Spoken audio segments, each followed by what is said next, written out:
Hello বন্ধুরা, অনেক দিন পর আবার ভিডিও নিয়ে এলাম। কি রান্না করেছি সেটা দেখানোর জন্য। আজকে একটু তাড়াতাড়ি রান্না হয়ে গেছে, তো তোমাদেরকে দেখাই আজকে কি রান্না করেছে আমার কি মেনু।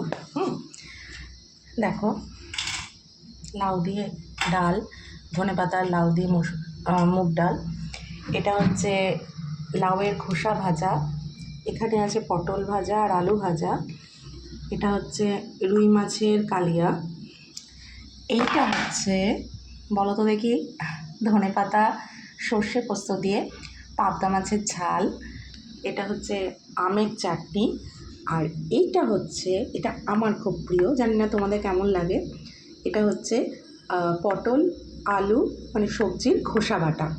আমার তো ব্যাপক লাগে গরম ভাতের সাথে। আর ভাতটা হচ্ছে বাকি হচ্ছে আমার এই মেনু। এবার বলো তোমাদের দুপুরের মেনু কী কী।